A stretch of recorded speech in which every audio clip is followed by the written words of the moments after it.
The economic risks in China continue to escalate. I'm going to talk about three of the biggest going on right now today. I have been digging into this information for well over a decade, trying to bring you the truth that the news they won't show you. You've got to join in here on this channel to understand what's really happening out there, including what's going on inside of China.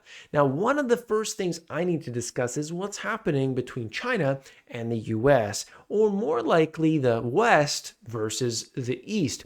We could see that there's a lot been happening. You've got the BRICS nations, you've got China setting up all of these different parts of infrastructure. It is very clear that China is trying to direct a new entire economy towards them and have a multipolar world. They've been talking about this for quite some time. A few years ago, there were the tariffs that were on China. China started to fire back. China said, we're going to set up this trade agreement. They, signed onto this. It wasn't even an official trade agreement. They went through. This started to fall apart. We had battles back and forth. Everything escalated along with Taiwan and China. We saw this back and forth rhetoric. You had Nancy Pelosi going to Taiwan, and other members, other high-level officials around the world started going to Taiwan. It was very clear what side we were seeing different countries fall into. And so this is important. So we can see the hot war or even Cold War aspects of what's going on today. And that's really front and center. It's in the news all the time. Hopefully we will see some progress. We'll see some talks. We'll see trade increasing. We're going to see some benefits out of this whole thing. A lot of companies are starting to get really concerned. They shift their production outside of China, or some of it if they can, in order to mitigate any potential problems. So that's one aspect. We also have to understand, remember, not that long ago, real estate was front and center in the media every day, and they squashed that one big time. It's important to look at this, of course, because real estate inside of China is considered to be the biggest asset class in the world, in the entire world, $62 trillion worth. I talk about this fairly regularly on the channel. Now, if you understand this, what's happening inside of China, I think it starts to really make you understand why it's a big deal. It's not just real estate, it's not just China, but of course we can see that the problems that they've had. They had this growth that had come over the last several years. Then they institute this one-child policy. It starts to play with their demographics, and now their population is not exactly growing. You've got an aging demographic. They've got an issue there. At the same time, they're building all of these buildings, trying to pull people from the rural areas into the cities.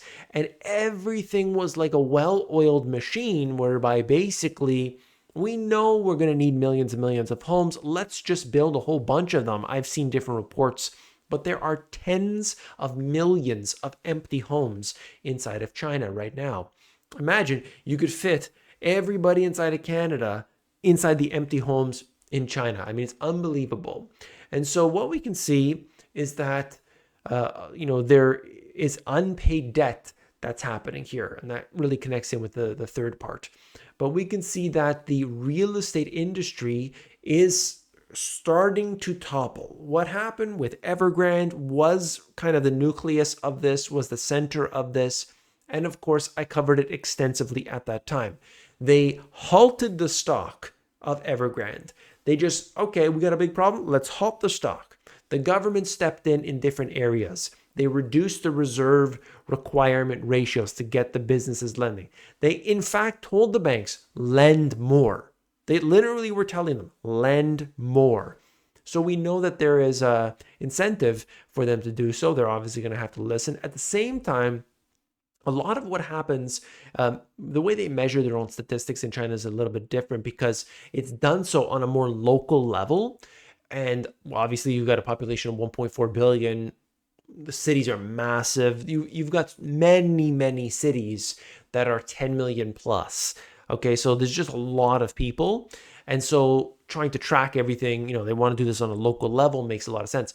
But they've found in many instances where they've, just like a corporation, they have incentive to produce, they have incentive to grow, all these things, that the numbers didn't add up.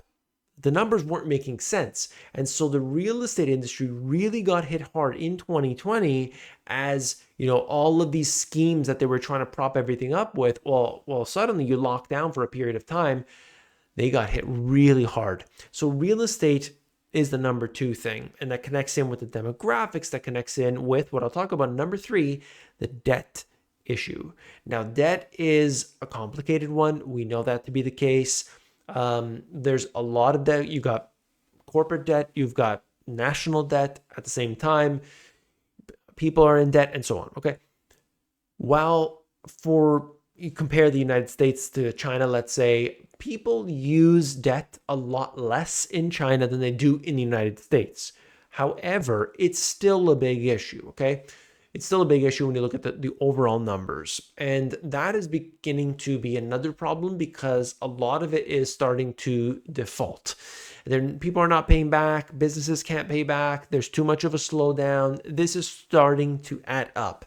And while we're only going to get a small piece of the information, and that's why I'm putting it right here, just to mention, but to let you know that we don't have that much data on it. However, there's a lot going on. I covered in a recent video talking about how China potentially, according to one report, has $3 trillion of reserves that they haven't notified, it's not public. They're sitting on these reserves. What are they planning on doing? Are they using that to shore up part of the problems that they've been encountering? Are they going to do that at a later date as an emergency? Nobody knows. There's also speculation that China is holding on to mass quantity of gold. What are they planning on doing with that?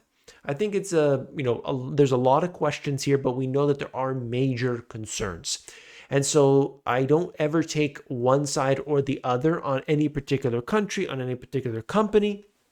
All I do here is try to report as much of the facts as I possibly can. And for China, I think that these are part of the three big concerns that we have. And so when something happens with China, that is going to impact what we see in other parts of the world. I've seen comments before many times saying, I do not live there. I don't want to ever see a video about that. And it's just so odd to think that where you live isn't in a globalized world. We might want to change that. We might want to deal with that, but understand that the circumstances that you face today are not because of what's happening, with your mayor and with your, the governor in your state or the premier in your province and your president and prime minister. It is a globalized world, and that is unfolding before our very eyes. I hope you appreciate that information. I wanted to give you this. I always want to leave with something else for you, and that is valuable information for you, which is related to different countries. Each country has their own kind of benefits, and they have their own resources. They have, different things about them.